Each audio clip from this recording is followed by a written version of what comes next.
Welcome to the Building Great Teams podcast. My name is Christian Hughes. I have a background in psychology and I've been very fortunate to work with some of the greatest elite teams in this country over the last 20 years. This podcast is about the art and science of building a great team, and we're going to be talking to players, coaches and analysts of some of the most successful elite sporting teams in this country over the last 25 years to understand how do they do it. This podcast is for sporting nerds, for aspiring coaches, and for business leaders wanting to learn from the best. It's going to be practical, there's going to be transferable tips, inspiring stories of achievement, but underpinning all of that is trying to get underneath what is it that made these teams successful, and did the people involved know as that journey was unfolding. And this podcast, we hope, will become a real favourite for those who want to learn more about how to build great teams. We hope you enjoy it.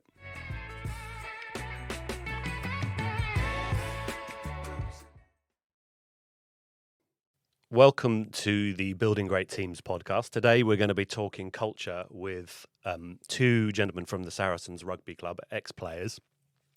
Saracens had a team between 2010 and 2019 that were England's most successful rugby club. They won 5 Premier Rugby Championships, 3 European Cups, and we're joined today by Chris Wiles, who's the top try scorer for Saracens, and by George Cruz, who had 45 caps for England and 185 caps for Saracens. Welcome, gentlemen.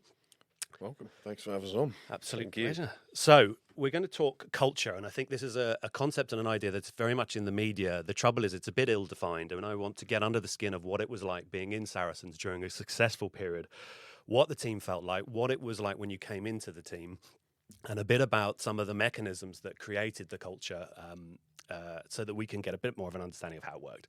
So if I perhaps turn to you to start, Chris, what was it like when you came into the team as a youth player? What were your first sort of experiences of the team and the culture? Yeah, well, I first joined in 2008. So interestingly, Eddie Jones signed me. And at the time we were, he's a great coach, but we were in a tricky situation, sort of mid-table, some really great players. And so that 2008 season, 2008-2009, I think George was in the academy at the time. It was like a classic Sarri season. I think we finished 9th.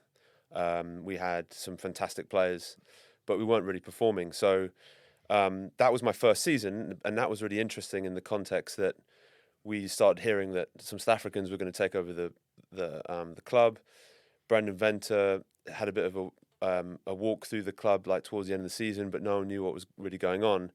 And he came in that next season, and I would say just the clarity and the change up was just sort of very phenomenal, just super clear in terms of how he's going to run the club. Focused on what we weren't doing that well, which was we didn't have an identity. We had lots of star players, but no one really knew what Saracens stood for, and he came in with a very, very clear vision. So that was the starting point for me. And it was I'm glad that I had that first season at Saracens under Eddie, because I sort of could relate to what it was before, rather than just joining when the new South Africans came in, which was Ed Griffiths and Brendan Venter and the investment team behind that. So it was an interesting time, but it was super clear. Yeah. We can get into all that detail, but okay, I'm going to touch on vision and probably what that meant to you both in a second. But George, to bring you in, what was your first experience coming into the Saracens team? When was it, and what was your sense of the team at the time? First, I probably pretty much like Wiles you said. Like, you came in, you got a feel that something wasn't right. You weighed 10 kg. Yeah. Well, actually, the first day I walked. Yeah, no, we won't go into that anyway. But I think you'd gone to Sarries knowing that the last 6 years they'd had pretty much 6 different coaches or something like that. Like, the turnover was high. I guess the indicator that a club isn't probably healthy is that you've got 15, 16, 17, 20 people leaving at the end of every season, which is, a third, if not more, of your squad. That was happening regularly. You've also, the imbalance of probably pay was mad. Like, you'd see some players who clearly would be on heaps of money. Was that publicised? Did you have access to those figures? You'd know, right? I mean, did you feel that? Yeah, you had some big time players that you knew were getting, in order to stay. Yeah. They Yeah, had they to were- be getting paid well. Was this before salary cap rules were tightened? Yeah, but just in general. So before I'd came around between like 2008, and then when I was there, maybe the first 2 months we had something called Black Monday or Black Friday, where basically they just culled half the team. I was there as someone coming into a club going, okay, well, is this just a repeat of what's already been happening? But I think to touch on, because every coach comes in saying, no, it's going to be new, we're going to do this, and then as you see throughout football, throughout rugby, you do see people turn over. So I think for me it was like, to touch on Wiles's point, was Brendan did come in with like very clear directives. They selected players which weren't necessarily like the best players in the world. They were like some of the best grafters in the world, and they came in with a game plan and a sort of a mentality that, like, we're going to set a foundation first, and it might be boring, it might be ugly, but we'll do that. And that wasn't just on the field. I think it was across the sort of the rest of the squad, the culture, and I guess that was maybe the standpoint. And then from there, you can go and build, and I'm sure we'll get into that. And I think as an outsider looking in, and I say an outsider, I've worked with some of the backroom staff at Saracens, so I've got some insight to how the culture grew. But the sense of identity that I think probably is in the public domain around Saracens is hard work, it's graft, it's discipline, it's and perhaps even that extends into the tactical play of being a defence or counter-attack minded team. Was that clear in Brendan's direction from the beginning, that was part of what he wanted? Yeah, so like I would say the first 2 years of Brendan's tenure was the rawest form of our culture, Right. In a real positive way. So just going back to what George said, and you just made it a bit more clear. I wasn't super experienced when I joined the team in 2008, when we had that first tough year. But he comes in, he culls sort of 15 players, makes a huge statement, turns up for pre-season meeting one, and he's frothing at the mouth, and he's Literally frothing at the mouth. Like, And Brendan, you got something here, mate. and he Too much coffee. Yeah. but he's like really articulate, extremely motivational. Yep. You know exactly what's expected. You know what he was like as a player, just the way he holds himself. It was just so clear that we're going to be a bunch of, and again, these are a bit cliches, but a bunch of brothers who are going to come together and we're going to fight for each other. And it's going to be a game based on kicking and hard work. And he's already made his statement, though, by we haven't got the superstars. So he's already made the statement. We look around the room and there are a few South African signings that no one knows, but you can tell are good guys and good athletes. And so it was like the contract that he first laid on the table, this verbal contract, was super clear. So I think even though I had been at a few clubs where we had the pre-season meeting, what your goals, expectations are, and you go through the motions, this wasn't a going through the motions exercise. It was like, oh shit, this is Brendan Venter, and he's laid down the law, and it's super clear. And so that was reflected in training, it was reflected in how we behaved off the pitch. There's a big people-centered thing here as well, which is Brendan's background as well. Focusing on the person holistically, not just as a piece of meat athlete. So it all came together like just really clearly.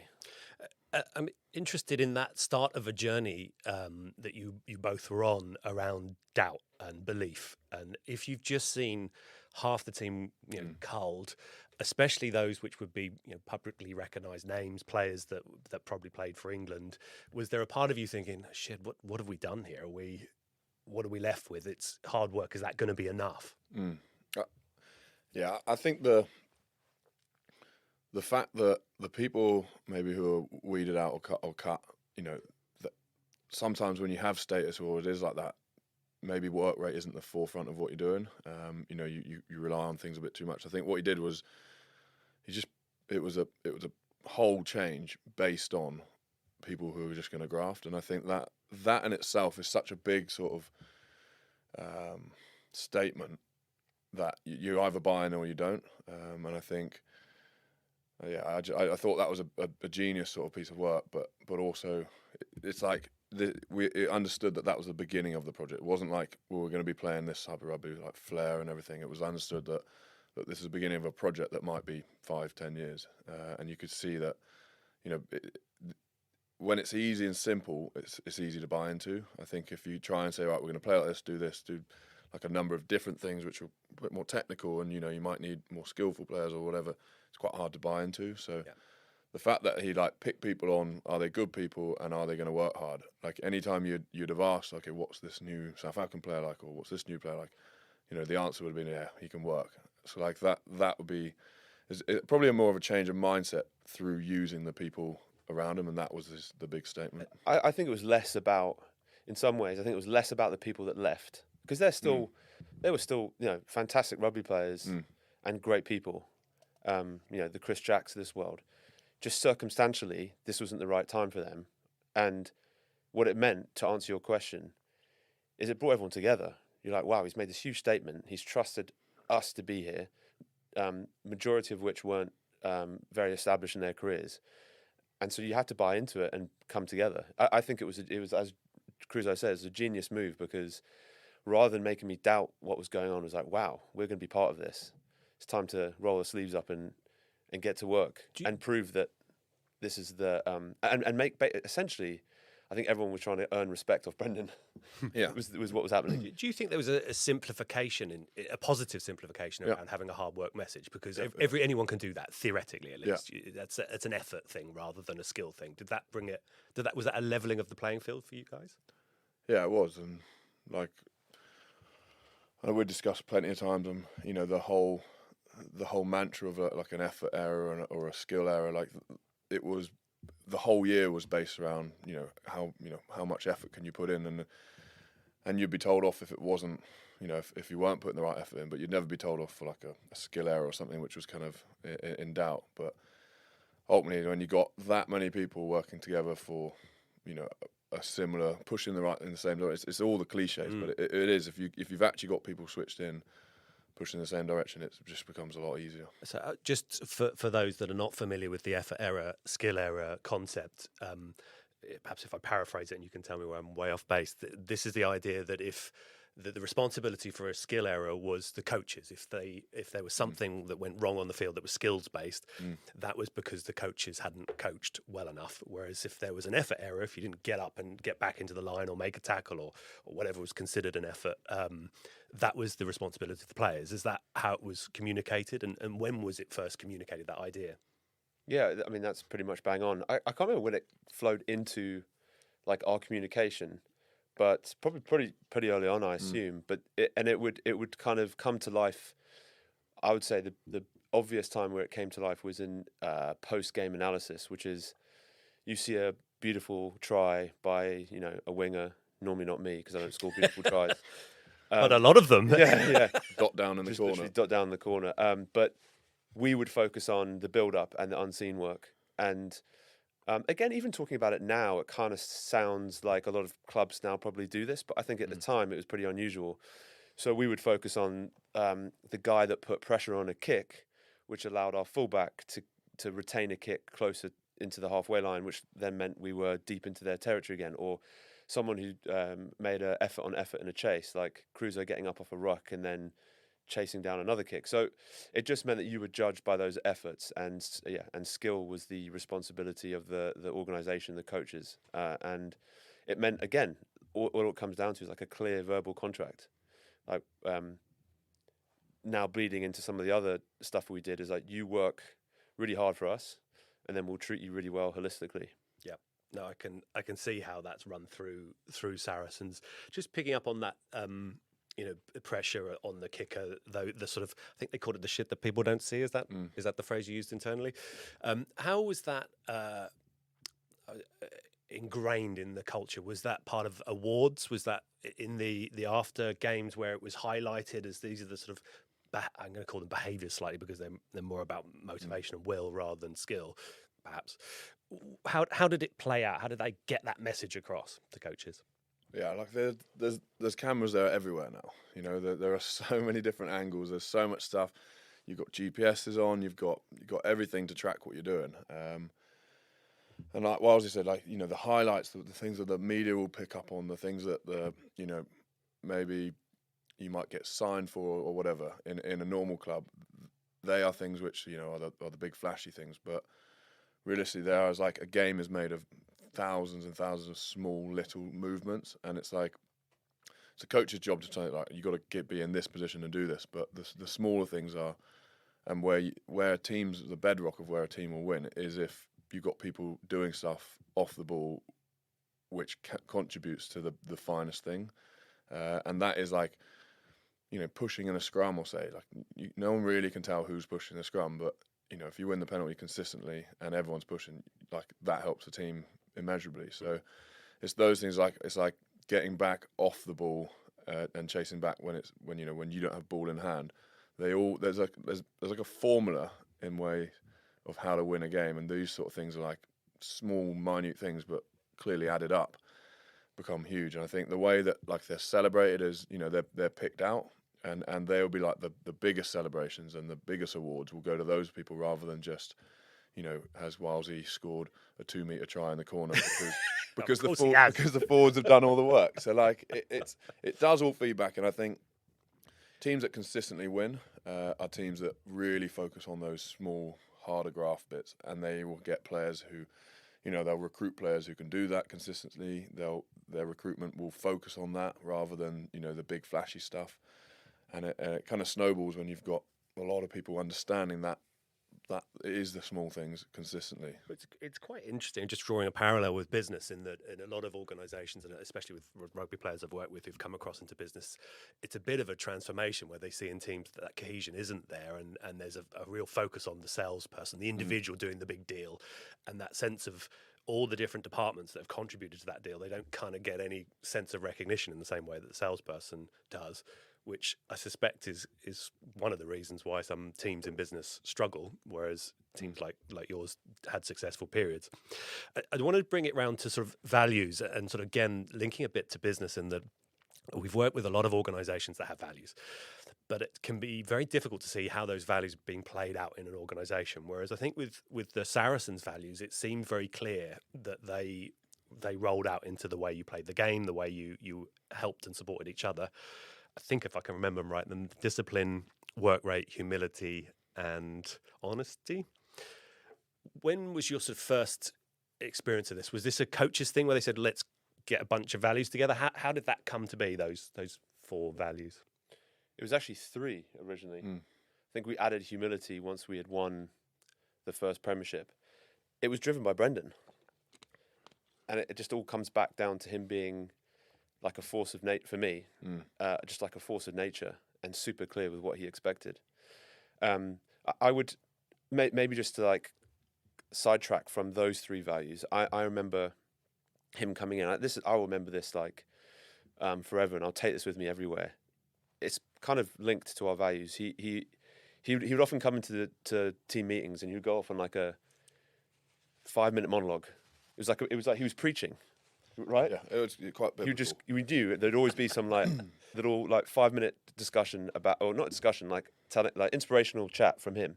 And one of them was, he was like, just want to talk to you about respect. And so just going back to George's point, I feel like the cultural piece, the amalgamation of this clear contract about work rate, looking after us holistically, and we can get into more detail about that in terms of whether that's life after sport or some issues you've got now, study, family issues, personal issues, treating you really well, so having trips together and going out. It all meant that you were trying desperately to earn the respect of the club, to like make sure you still were adding value.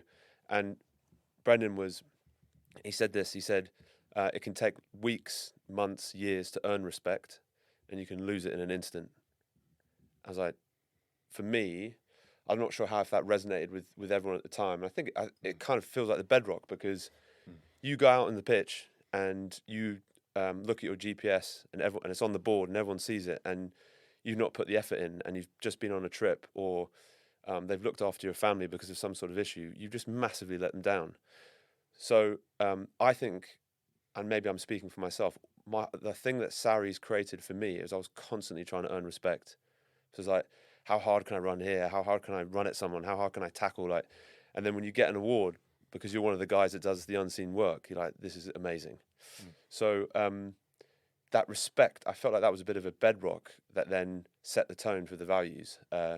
Because if you weren't humble, or if you weren't showing work rate, then you're losing that respect, and it takes another few months, years to earn that back again. It's such a precious thing. Was it called out if there were behaviours? I mean, Oh, definitely. Yeah. yeah. Yeah, Who would be doing that? Is that players or is that coaches? Players, coaches, but a lot of it's probably self-led. Like Yeah. if you like, of course, people gonna you've got 40, 50, 60, somewhat young, competitive, and there's going to be things that happen off field, on field.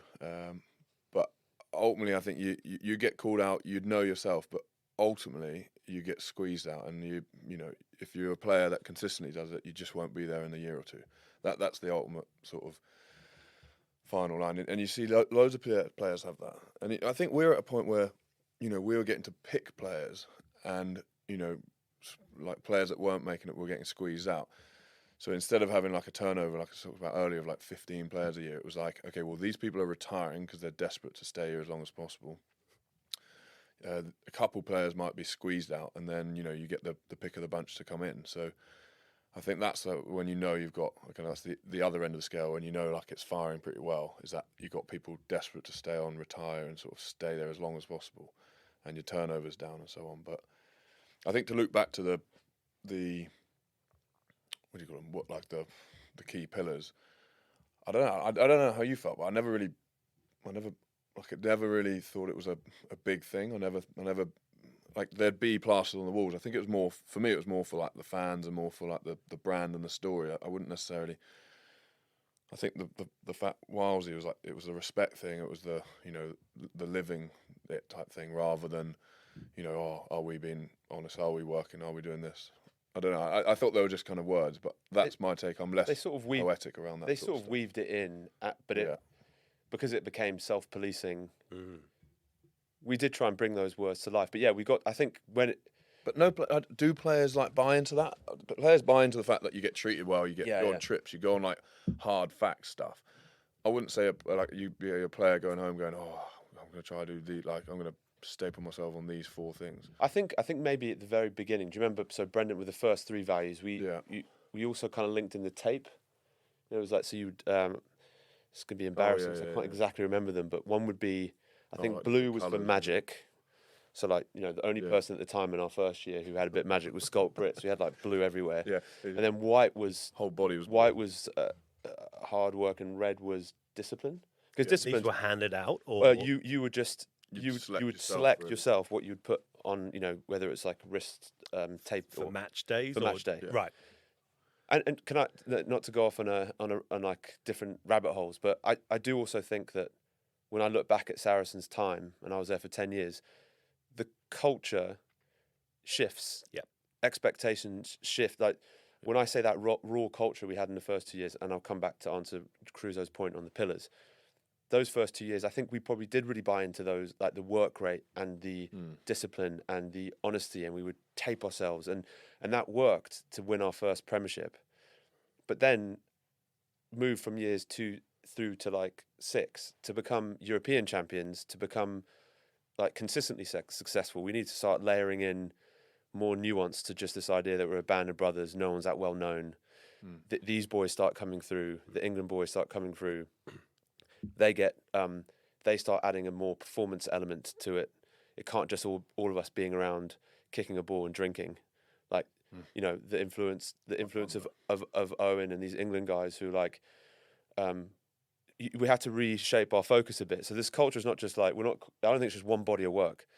So to answer, I think to maybe agree with you, as we got on in the years, those pillars we had set the foundation.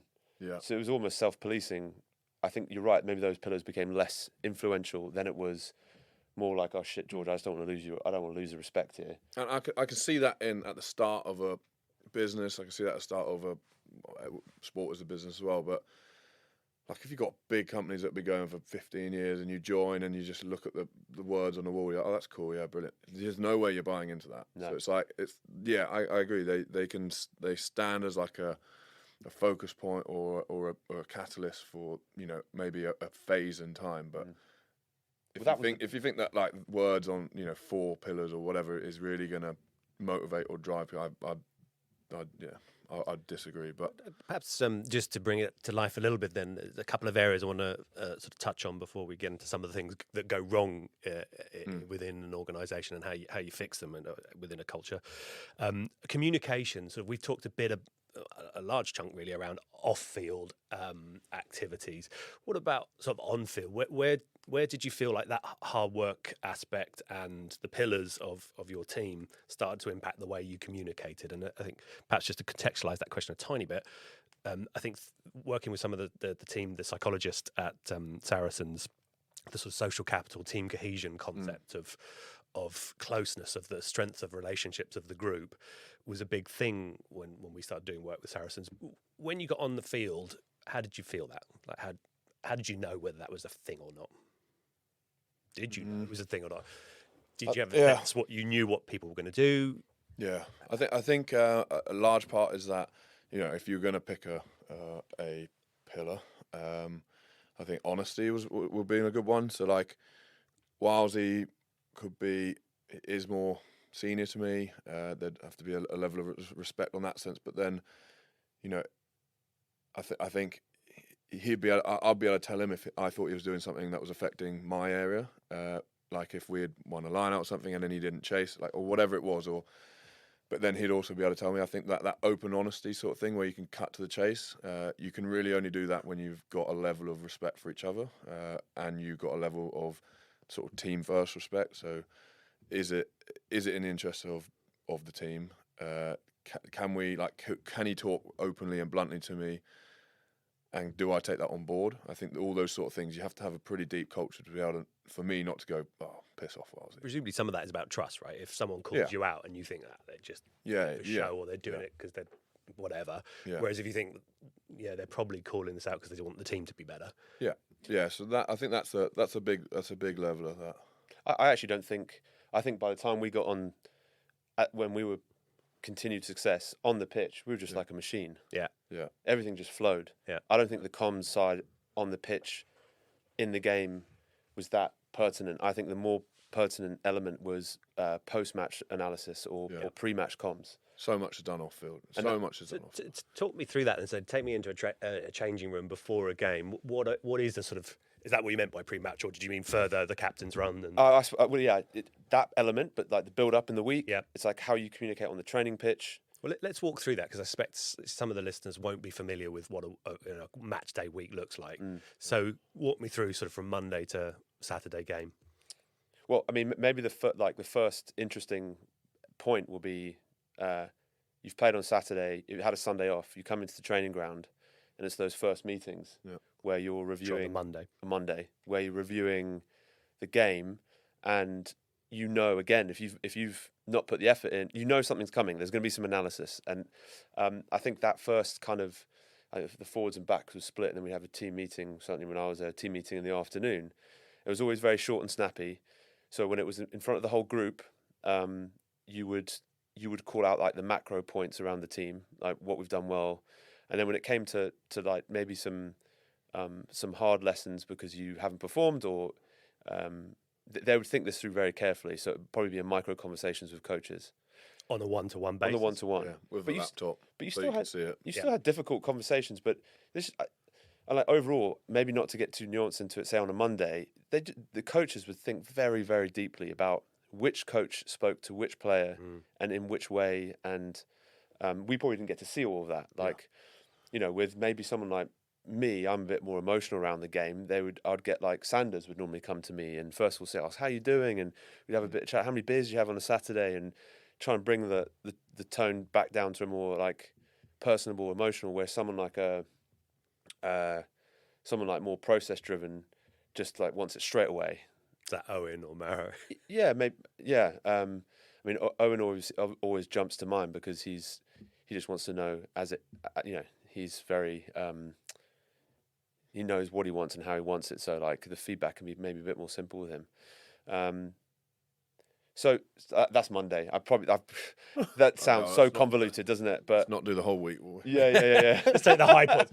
Tuesday morning, have a coffee. All I'm trying to say is when you get on the pitch, we were so clear.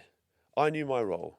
Yeah. They're just little that communication point on the pitch was just seamless when we were playing well. The correlation between And you good could line up. preparation and a good performance is unbelievable.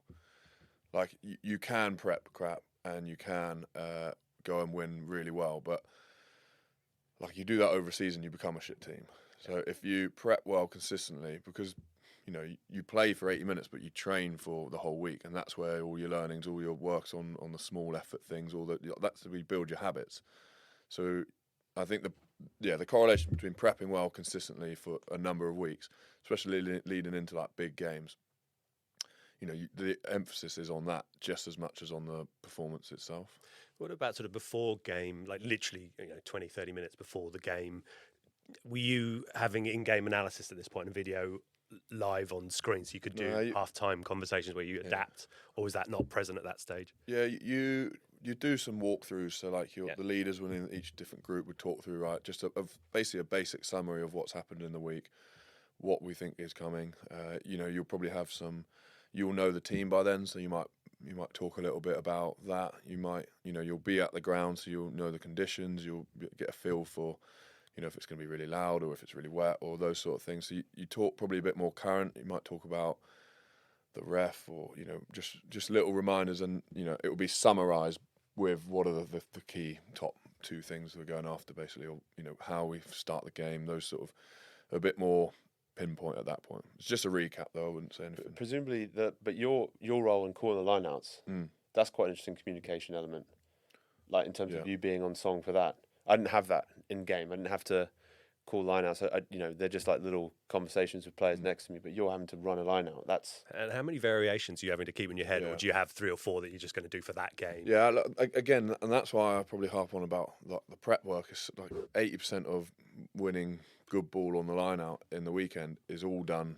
In scenario building in the week, it's all done. If someone does this, we do this. It's practiced.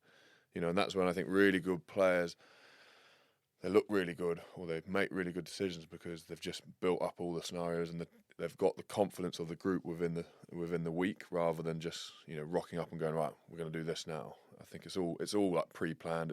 It's all a bit of a you're entering the stage, but you've done all the prep before. But yeah, I think the on-field communication is probably that's a channel between sort of maybe your line-outs guy, your scrum guy, your 9 and your 10. That's where the heap of all the chat will come from, I'd say, in terms of planning the game. A lot of it will come from the 10, and it's kind of pushed towards, okay, well, what do we want to do in this scenario? On that, just talk to me a bit about personalities. You guys have both worked in probably environments where you've had strong personalities. Without naming any specific people, the sort of power dynamic, for want of a better expression, who has the loudest voice, is that always the 10, or is it certain people with certain personalities come to the fore? How does that play out in the different teams you've worked in? Balance, really. Like you might get a young 10 who's growing into it. You might get an older 10 who's pretty highly confident in himself, but a good player will always have to they'll have to delegate. So a good player will, a 10 might not know as much about a scrum, or clearly won't know as much about a scrum as a hooker would, and therefore there's delegation.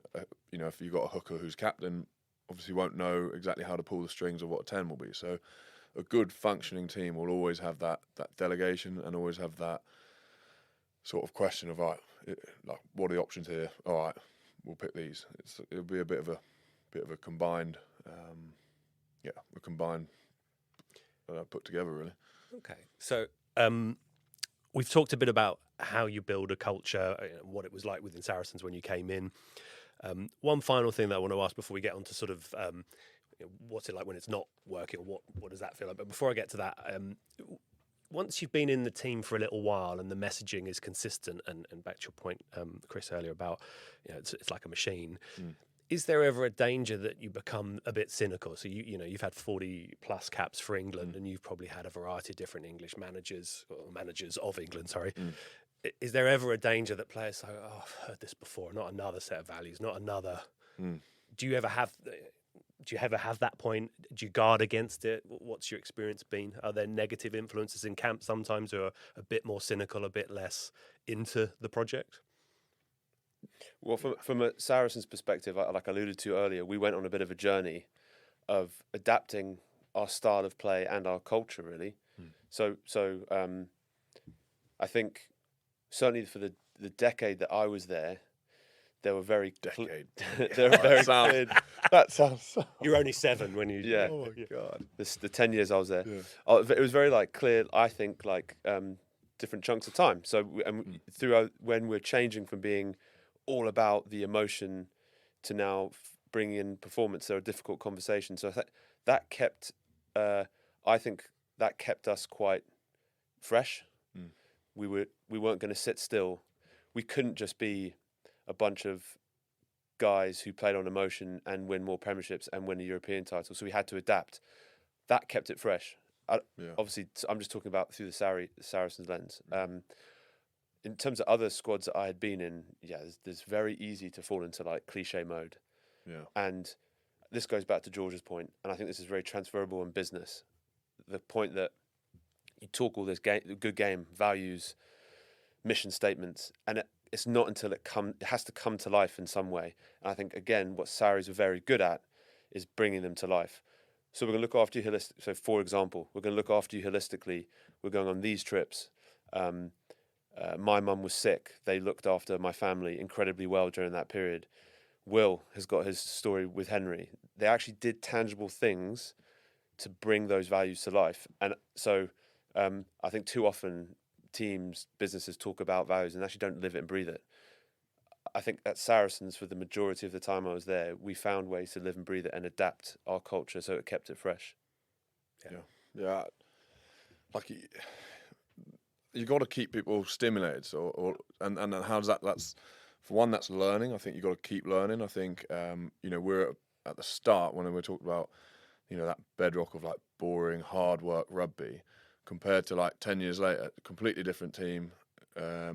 Plays very differently, a lot more attacking, a lot more confident. There is also that bedrock of that, but the fact that there's been that learning journey definitely stimulates a player, keeps them keeps them questioning, keeps them guessing, that is huge. You've got to keep people like that. The other thing I'd say, you've got to keep them entertained, and we had coaches which were pretty much like comedians. There were though, like they're just like bringing in lions, bringing in wolves, bringing in all sorts Bringing lions. Not like I don't think a lion came. No lions. Wolves did though. Scratch wolves. Wolves did but come like So talk me through that. They brought in what? no, Just but one like, wolf or a pack? Yeah. Of So wolves? now you talk about the wolf pack, and it's like any coach could talk about a wolf pack and like try and bring that to life. But like Wells said, the coaches did a good job of actually bringing stuff to life. So they brought in wolves. They talked about their. How many? Those I think two. it was two, yeah. But they talked about how Pack? like How many do you need I for a don't know how pack? many you need for a pack. I think two's enough. Yeah. Um, Freeze the crowd, two's a Yeah. pack. But they talked about that. They, they delve deeper into that and build like a story around it. I think they're our story masters. And talk about chipping away at the rock and pounding the rock until it cracks. These sort of like these smaller, I guess, what do you call them, like fables? Metaphors metaphors. They turned into like bigger things, which chunked the season. So you might have like this bit. They're very well thought out, and I think that's what kept us entertained, because you can't just. It is like I'd say 95% of the messages are the same throughout the season, and you just you're talking to smart guys as well, people who are winning decent trophies, figuring stuff out that.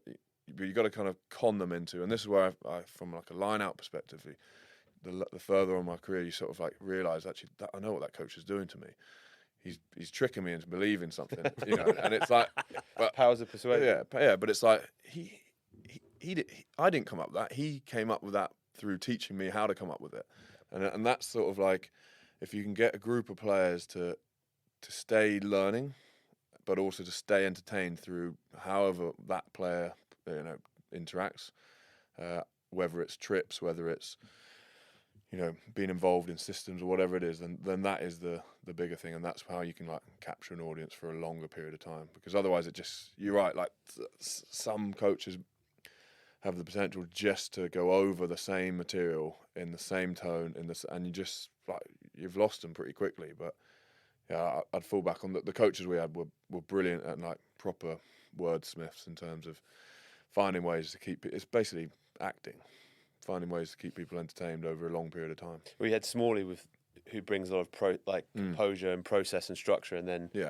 like the Guzzies and the Owls, and it was a full-up stand-up comedian show every Monday, Tuesday, which is brilliant because you've got 50 guys who, love that sort of stuff, and you can see as long as you see growth in that as well, then it's brilliant. So, couple of things to touch on then before we wrap up. One, I wanted to just focus on when it's not going well, when there are difficult moments or difficult periods. And I think you touched on something off air, which I think is quite interesting, Chris, around the point at which some of the Saracens, you get successful. Some of the team are going to get called up into England or into their national teams, and there's a bare bones team left behind. And that creates or it could create a bit of a them and an us. Oh, right, the glory boys over there while we're having to graft away and still win the championship. What was that like in a period? I think we probably there were some years where we dealt with it really well. And first of all, it was really cool because of this whole journey from 2008. I think we were quite fortunate that all the England players, majority of those England players who have found success had come through the academy. So, the Georges of this world, Jamie George and George Cruz, you can only feel like delighted for them because they're part of the club's makeup, right? So that's a nice sort of default position anyway. But then it just did leave because of that success. That 6 or 7 of you sometimes would be leaving. But I always found, again, we found through the leadership, coaches, and some of the senior players that were left, we would find another way to reinvent ourselves to shape that period so that we all came together, focused on, we haven't got the big players with us. Well, if there's ever a time to come together and show that our culture means something, it's to actually win results when they're away, and make those boys feel great when they come back in because we've done a job for them. These are all, like Crusoe says, when you reflect back on it, they're all like nice little ways of motivating. Yeah. And story building. But again, for me, and I'm saying this for me, but I think it was across the board. It was all wrapped up in respect. It's like, right, boys, now we're together. Let's earn each other's respect. Let's go away to sail away on a Friday night with our England players. Come away with a result. We'll know they'll be watching because they're playing their test match on the weekend. They'll feel proud of us. We'll feel, we'll have earned respect within the group. Doesn't matter about anyone else, like anyone else out of the bubble.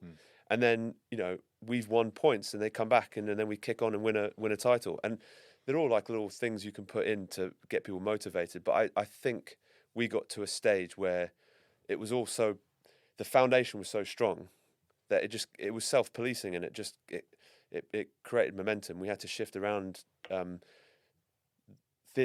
sort of stories and shift around the structure of different chunks of the season. But for me, it always came back down to the same basic concept of earning respect from each other.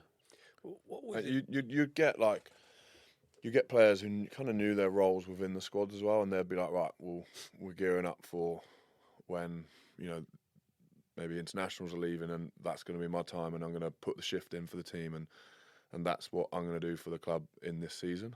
What was it like for you in England camp? Do you ever get distracted by what's happening at Saracens? Are you ever feeling guilty for not being able to contribute because you're away, or what was that sort of? Not really. No, didn't care. Really. No, not in the slightest. Just give me the ball. No, look. Walking away with a bag of cash and playing for England. He's happy. Get out, mate. Get out. Your job is to perform as well as you can, and I think everyone knows that. Wellesley's played a heap of times for USA. Everyone knows that the pinnacle is, or the end goal is to play as many caps as well. But having said that, I'd stand by the fact that I got 90% of my enjoyment through my career through playing at club, and we could be very lucky in saying that because we had definitely not your standard club, but yeah, I think that whole like chunking the storytelling. What did you call the months when we go away? Machete month. Do you want to elaborate on that? No one else called it that. It was just me. It's like the tin hat month. Yeah, it was like tin hat month. Machete month. Like there's a jungle in front of us. Get your machete out. Hack around, hack away, get through the other side. It was Are only you me. describing a scrum, or are you? No, just life, just life. The four games that Life you know during the Six Nations. Yeah. When you haven't, when we Shit, always, man. for some reason, we always played Sale away, Yeah, like about 8 times. and none of our internationals with us. Sale have always had a strong team, but they didn't have as many internationals going away. Yeah, Massive islanders in the centres, like big Saffers. just getting hammered. It's like this is machete month. No one would join me in that. Everyone would just take the piss out of me for it. But it worked. It worked for me in my head, I think. Well, on final piece before we move on to the sort of holistic side to wrap up. But what about conflicts? You know, you're in a physical sport. There must be internal conflict, whether that's on a pitch, on a training ground. There's plenty of in paper stuff about people having a Barney and a punch up at England level. I don't want to name names, but you know, have you seen much of that, and how did you handle it? Yeah, there'd be some scraps sometimes. I think. You had a few scraps actually, didn't you?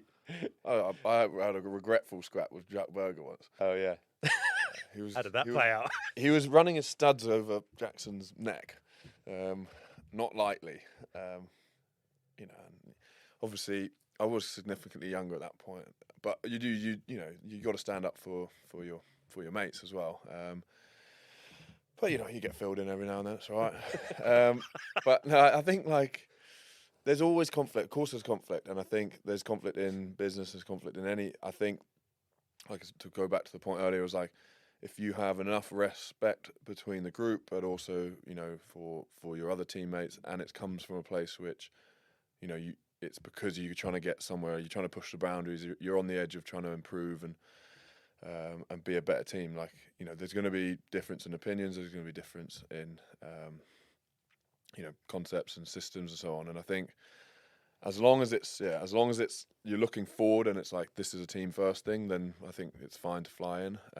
But the bigger thing and the more like the closer the group gets, the more you can like understand people's personalities. You can understand that, you know, Chris might do something different to me. I might do something different to him. But if we can find some sort of medium, then that clearly is that's a win, and that's like you don't get that unless you actually get in the trenches and you go through sort of machete month, or you go through trips abroad, or you do stuff which push the boundaries of finding out who that person is. How did the coaches respond to those sort of conflicts? I mean, I've been involved in teams where they'd almost encourage that competition to boil over. It was a sign for the coaches that we're on it this week. Whereas I've been in other teams, and it's becoming more like this now, whereby it would be discouraged. You know, once it boils over, that's considered you've lost control, and it's a bad thing. What were the reactions of coaches that you've had to sort of? I think we went on a bit of a journey with this. We tried for the first 2-3 years to it was all about talking. Don't get me wrong, we could have direct conversations, but there was a lot of focus on, everyone loves everyone, that kind of vibe, and we started to layer on. I think from the England guys, to be fair to them, and not just the England guys, but obviously within the group, we're understanding we needed to push on. We need to expect more from each other, be able to blow up at each other, and not see that as a sign of we don't love each other anymore. So, it was and even within our culture, we had people who were on the real emotional side, people who were on the much more hard-nosed, performance-based side, and everything in between. So, so I think we start to have more confrontation and understand how better to make us better, or use that to make us better. Coach, I think inevitably got to a place where I think they quite liked it. They quite liked a bit of boil over. Training got really. I mean, our Tuesday sessions. I don't know what it got. I don't know since I left, but they're it was really high intensity. In fact, I always found it really interesting. Players would come join us from other clubs, and the first thing they say is that Tuesday session never felt intensity like that in a session. You got more so than the game, more so than previous clubs. Right. Oh, sorry. Yeah. In terms of their training, it's like the coaches are putting pressure on us. You got our leaders are. There's a lot of expectation. I think that's what we grew to, and I think that came out of tough conversations. And someone like an Owen, for example, hats off to him, the way he's gone about his career. He says it as it is. He knows what he wants. He knows his expectations are very clear from a 10 from a 10, and we improved because of that. The cohort of England players, I think, coming in and adding that performance element to it. But you can make this a bit too broad brush as well, can't you? Because like someone like a Schalk Brits is very much on the emotional side, but he's one of the most competitive players you can ever imagine. I guess maybe not another long-winded answer for me, but going way back to your communication thing on and off the field, what is crystallizing in my head as we're having this discussion, all we try to do, and I think any team, during the week's build-up, all the conversations, whether it's review, whether it's feedback, whether it's preview, whether it's Crusoe doing line-outs, is get everyone into a place when they get onto the pitch that everyone's aligned and feeling good about themselves, and it's like this clear plan. So I think we try to drive all of that communication and understand how to talk to each other. So everyone arrived in game day feeling great. And some people and coaches spent a lot of time thinking through that. Some people need messages in different ways. The group needs a message in a certain way on a Tuesday. You might need to get knocked down on a Tuesday and then pulled back up on a Thursday in terms of a team meeting. Players like Crusoe running the second row and Owen and Wiggy with being 9 at 10 would have a way of communicating that was quite confrontational, but it spurred us on. So, don't know if I answered any questions there. Is that what we're doing here? Questions, yeah. Anything to add on that? I mean, in England environments, perhaps just to draw a slight contrast. Yeah. What was sort of, you've got potentially a more of a hot pot. Is that a phrase? Of a melting pot? Perhaps that's hot pot's like hot pot. Yeah. I'm actually a bit hungry. Yeah, that's maybe hungry. Melting pot of people coming from different clubs, different expectations, different ways of doing things. How's that felt out? I mean, do you have many relationships there when you come into camp for the first time, other than your own teammates from your club? And what's the conflict potential in a week there? It could be a daunting place, you know. Like you've got high expectations from media or whatever, from players in your group, but ultimately the biggest one's probably yourself. I think like every team, every club will have a leadership group, and there's ways to feed that back in, and as long as they're picked like quite sensibly and they've got a range of like people who represent a range of different people, so like you're more emotional or you're more process driven people, then I think it's good. I think if you're all one side, or if the squad has been made up of people who are all one side, then that can be pretty unhealthy. But I think especially in England, like we had a coach majority of the time there when I was there was Eddie, and very clear cut. You can sit down, have a conversation with him. He'll tell you what you think, and if you're if you've got the relationship with him to tell you what you think, then I think that's very, very healthy. He much like Brendan, I think, is very clear in what he wants. He'll be very open, honest, say like you didn't do this well enough, that's why you dropped. There'd always be a reason for it, which I think as a player, definitely I've respected a lot. But I think within the team, like we were probably quite fortunate a lot of the time there. We had the backbone of those decision makers being from Saracens, so a lot of that, for a good 6 years, I'd say would have been pretty similar. But yeah, ultimately, as long as there's a wide range of people who represent different views, I think then like you can have your voice heard, and there's a platform to be listened to, I guess. Perfect. So just sort of the last topic for the last few minutes, just to wrap up, around, we sort of touched on it earlier, around how Saracens looks after you, what you guys are doing now, because I think that's something that's been very a big part of my life, seeing rugby players come across out of rugby into other domains where there's not much laid on for them to make that transition, and it can be a bit of a bump in the road. Whereas I get the impression from Saracens that they're been quite good at trying to get you set up for life after rugby. Chris, what was that like for you, that journey out of rugby, and what was in place to help you? Yeah, we did. Saracens had a sort of PDP, which is quite normal now, I think, amongst most clubs, but a PDP sort of department, I guess, ran by Dave Priestley and now David Jones. Player development program, where you would, they would encourage you to look at study or life after rugby, and so we just engaged with, most of the players engaged with that. So, they created a platform to be able to explore what you wanted to do. And in my case, interested to set a business up, and instead of putting up hurdles, they just made it easier for you to do that. So in our case, we decided to buy a double-decker bus and turn it into a bar. And I mean, it sounds ridiculous, but the main thing was when we went to the club, said we're starting a beer company. It's not exactly aligned with performance, and we also want to put it in the stadium. They found ways to make it work. This Wolfpack, Wolfpack, yeah, to make it work rather than put up barriers. And I think that was reflective of not just if you want to set up a business, but if you wanted to study and get an MBA or get another degree, it was all about removing the hurdles and making it accessible and possible. So yeah, it allowed us to set up a business and then flow from rugby into that business, which makes the transition a lot easier. Fantastic. And what about for you, George? He's building an empire. Are you? I think. What are you doing? I've got a wellness company called 4-5, and I pulled the trigger to retire early to go into that. So, but I think from a business point of view, as Sarries, looking at an investment into study, investment into culture, I guess is what you could call it. It's smart, like the rule of thumb when we were growing up, which was anyone under 25 needs to be doing something, whether it's trades, course, whether it's university, whether it's doing 1 day a week. So that is a rule of thumb. Brilliant. The players can buy into that. But I think what happens when they do that is you get players who are okay. So I was like, all right, well, I'm going to then do a 4-year course at Hertfordshire University. It then makes it a lot more sticky for me to be at that club. And then they go, okay, well, let's help you set up a company, or let's help you, give you contacts which can help set up companies and all those sort of things. Then my roots get a little bit deeper in that club. As a result, they can get the player a little bit cheaper. They can, you're closer to market value. You're less likely to leave.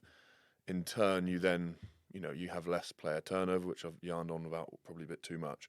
But I think it is important because you can, with less player turnover, you can sim out the ones you don't want. You can bring in the ones you do want, but you can build. You can build a company or a business, or you can build a team that you've got that IP that stays there, and then the next season you can build. All right, well, we'll do this little bit extra in a kick chase or in this attacking move, and because everyone, 90% of the people understand and have that knowledge from the previous year and understand about the culture and all that, the effort they've put into that.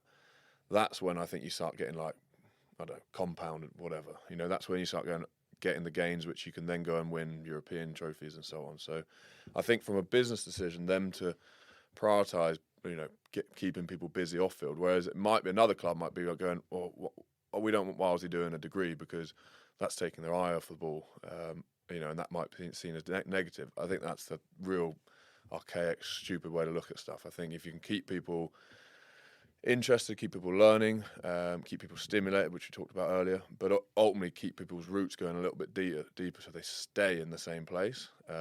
You get all the added benefit of people being there longer, and then you can start to win some trophies. Amazing. Thank you. That was a nice little monologue, that. Sorry, I went I like off that on one there. I like that one. Sorry. That's your keynote. It's a keynote. Yeah, that's your keynote speech. I think it's just important, No, it's good. But you build a relationship. Yeah, no, it's good. It's a bad time to say we haven't started recording. Yeah, I'm off. Sorry, kid. Any final closing comments from either of you? Then just with me to say thank you so much for donating some time today. I think it's fascinating hearing about what it's actually like, both as a player, but as part of a team that's had big success and what contributes to that success, and hearing the different perspectives, especially where there are periods in time when you're not actually in the team together, is incredibly valuable. And thank you both again. Thanks for having me. Thank you.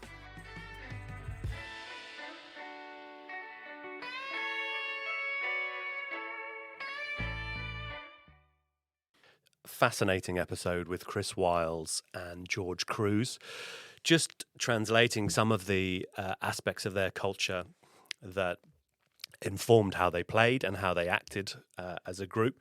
We talked about storytelling. We talked about the concept of the wolf pack and how that was brought to life by the coaches bringing in 2 wolves. I don't know whether that qualifies as a pack, but 2 wolves into the ground to inspire the players and really get their message across about the hard work and determination they wanted to bring and the aggressiveness they wanted to bring into their gameplay.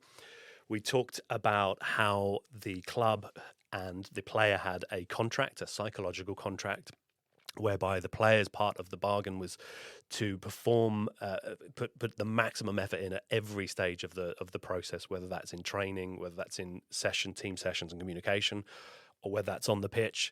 And the club's role was to support that player and their extended family and look at the player in a more holistic way, rather than just as a player who's going to perform for you, looking at ways in which the club could support and look after their family units. And those ideas can be taken into business. The idea of culture and performance and how they interlink really came through strongly, whereby the values on the wall at Saracens were not just values that stayed on the wall. They were lived and breathed in every conversation and in the way they played the game. Thank you so much for listening. You will find our podcasts on all major streaming outlets. So go find others that we have recorded. I think there's some fascinating stuff there that's really good fun. So please do enjoy. And you can find out more details about My People Group by visiting our website, mypeoplegroup.com. Thank you.